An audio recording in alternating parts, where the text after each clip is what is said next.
तो ग्राम कचहरी में आपके पास न्याय मित्र हैं, ग्राम कचहरी का सचिव है। अब न्याय मित्र है वो लीगल जानकार है, वो लीगल एक्सपर्ट है। हमारे पास थाना में कोई लीगल एक्सपर्ट नहीं है। तो मैन पावर के तौर पे ग्राम कचहरी में जो व्यवस्थाएं की जा रही है वो अच्छे मैन पावर आपको दिए गए हैं, और जो धाराएं हैं वो बहुत सामान्य प्रकार की धाराएं हैं।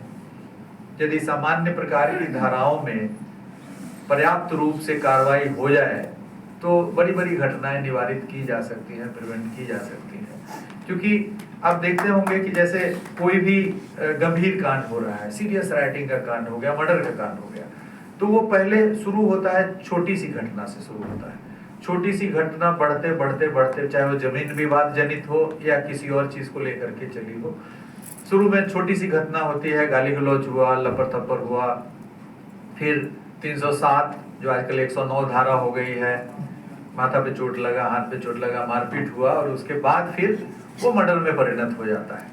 तो इसमें आपकी सबसे बड़ी भूमिका है कि यदि किसी भी चीज को कहते हैं कि निप इन दी बड, माने प्रारंभ के दिनों में ही यदि उसको कुचल दिया जाए, उस समस्या को, जो भी न्यायिक प्रावधान है उसको अपनाते हुए, तो आगे वह समस्या विकराल रूप धारण ही नहीं करेगी। जैसे अभी जमीन विवाद, जितनी सारी घटनाएं हो रही हैं, अभी जैसे चंदन मुखिया जी का हत्या हो गया लखीसराय में, अब उस जमीन विवाद है, सीलिंग की जमीन है, वहां पे एक जमींदार थे, उनकी सीलिंग की जमीन है, उसको कोई इसको लिख रहा है, कोई उसको लिख रहा है, और जो आदमी प्लान किया है वो उनके परिवार के ही सदस्य, कोई बाहर का आदमी नहीं प्लान किया है, उनके परिवार के ही लोग हैं जो इसमें लगे हुए हैं। पैसा भी खर्च हुआ है, उसमें 2 लाख रुपया भी बरामद हो गया। आरा में जो एक अभियुक्त 24 घंटे के अंदर धराया, वो 2 लाख रुपया उसको मिला था, 1,53,000 बरामद भी हो गया है। बाकी लोग हैं वो सभी इधर उधर घूम रहे हैं, सब 2-4 दिन में गिरफ्तार हो जाएंगे। लेकिन जो समस्या है वो भूमि विवाद की समस्या है। भूमि विवाद की समस्या, जितने घटनाएं हो रही हैं, हत्या हो या राइटिंग का घटना हो, पहले हम लोग 60% बोलते थे, 60% जो हत्याएं हैं या गंभीर घटनाएं हैं भूमि विवाद को लेकर के हो रही हैं, ये अभी बढ़ करके 90 से ज्यादा हो गया। हम तो जब से आए, जब से देख रहे, कोई भी हत्या हो रहा है भूमि विवाद, मुखिया जी का हुआ है भूमि विवाद। अब भूमि विवाद में दूसरा पक्ष है वो 8-10 लाख रुपया खर्च करके और जो कॉन्ट्रैक्ट किलर्स है उसको दे करके घटना करा रहा है। तो भूमि विवाद को सॉल्व करना, हालांकि आज के डेट में, हालांकि हम उसके पक्ष में नहीं कि भूमि विवाद में पुलिस प्रत्यक्ष रूप से हस्तक्षेप करे, क्योंकि पुलिस के पास कोई रिकॉर्ड्स नहीं है, खाता खेसरा किसका है, खतियान क्या है, पुलिस के पास कोई जानकारी नहीं, कोई रिकॉर्ड्स नहीं है। तो पुलिस वाले किसी भी जगह पे जाके कैसे कर सकते हैं कि भाई यहाँ बाउंड्री आप दीजिए या आप नहीं दीजिए, या आपका कब्जा है, जब कोई आपके पास कोई रिकॉर्ड्स ही नहीं है, तो आप कैसे जाकर के किसी को कीजिएगा? आप गुंडा की तरह काम कीजिएगा। तो पुलिस यदि किसी जमीन विवाद को हल करने के लिए स्थल पे जाती है, तो पुलिस के तौर पे नहीं जा रही है, वो गुंडे के तौर पे जा रही है।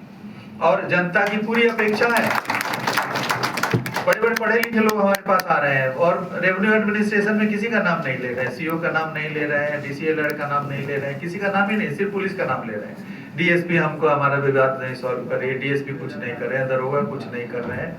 तो इसमें भूमि समाधान के लिए जो व्यवस्था दी गई है उसका उद्देश्य दूसरा था, लेकिन वो अपने उद्देश्य से दिग्भ्रमित हो गया है। थाना में सीओ साहब को जाना है, सीओ और थाना प्रभारी संयुक्त रूप से उसमें निर्णय लेगा। अब सीओ साहब अपना खींच लिए हैं हाथ, कभी जाते हैं कभी नहीं जाते हैं। एक सीओ के अंदर 5 थाने हैं, किसी और को भेज दिया, कभी अमीन को भेज दिया, किसी को भेज दिया।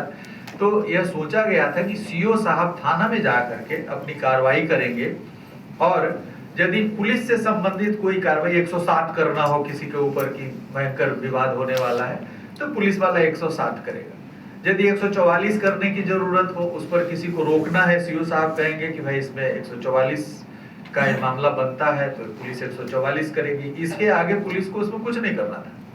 पुलिस यदि किसी को कब्जा दिलाना है, न्यायालय का आदेश है किसी के पक्ष में और उसको क्रियान्वित करना है, तो मजिस्ट्रेट के साथ पुलिस जाएगी। लेकिन पुलिस को अकेले किसी भी जमीन विवाद के स्थल पे जाने का कोई औचित्य नहीं है, जाना भी नहीं है, लेकिन जा रही है। अब सीओ साहब और एसएचओ का ज्वाइंट मीटिंग होना है, सीओ साहब कंस्पिक्यूअसली एब्सेंट ही रहते हैं, कभी गए कभी नहीं गए, और उसके बाद एसएचओ पर छोड़ दिए कि भाई आप अपना इसको निराकरण करिए, पिस्तौल टांग करके जाइए, कभी फायर कीजिए, कभी उसको हरकाइए, कभी उसको हरकाइए। तो ये गलत व्यवस्था है। हम लोग शुरू में हमको लगता है कि 14-15 तक एसएचओ को आदेश था कि आप भूमि विवाद में बगैर किसी प्रकार का मजिस्ट्रेट का ऑर्डर यदि है, न्यायालय का ऑर्डर है, तभी आप जाएंगे। उसके अलावे यदि वहां पर आपको सूचना मिलती है कि वहां पर उपद्रव होने वाला है, मारपीट दुर्घटना होने वाली है, हिंसक घटना होने वाली है, तो 107 के तहत कार्रवाई करके बॉन्ड भरवाएंगे, 144 के तहत रोकेंगे। इसके अलावा आपको कोई पावर नहीं है कि किसका बाउंड्री कहाँ से होना चाहिए, क्या होना चाहिए। लेकिन जनता आजकल, हमारे जनता दरबार में शुरू में 50-60 लोग आते थे, उसमें 50-55 लोग रहते थे खाता खेसरा वाला। हमने बाद में कहा कि खाता खेसरा वाला जाइए, यहाँ पे हम इंटरटेन नहीं करेंगे। अब डीजीपी यहाँ बैठ करके कैसे निर्धारित कर देगा कि कौन खाता खेसरा किसका है? लेकिन लोग आ रहे हैं, बड़े बड़े पढ़े लिखे लोग आए, वकील साहब भी लोग आए कि सर हमारा देखिए दरोगा जी ये नहीं कर रहे हैं। तो ये एक गलत अवधारणा बन गई है। इसको भी दिमाग से आप लोग निकाल सकते हैं कि पुलिस के पास किसी भी प्रकार की कोई शक्ति नहीं है कि वो जाकर के कह दे कि हाँ आपका यहाँ से है और आपका वहां से है। वो यदि न्यायालय से कोई जाएंगे, जो डिग्री पास किया है हुआ है, और उसमें न्यायालय से यदि कोई लोग जाएंगे, वो कह सकते हैं, रेवेन्यू एडमिनिस्ट्रेशन वाले कह सकते हैं। लेकिन अभी दिमाग में यही बैठ गया पूरी जनता के 100% कि पुलिस ही हमारे जमीन विवाद का हल करेगा। अब टाइटल सूट चल रहा है, गंभीर विवाद है।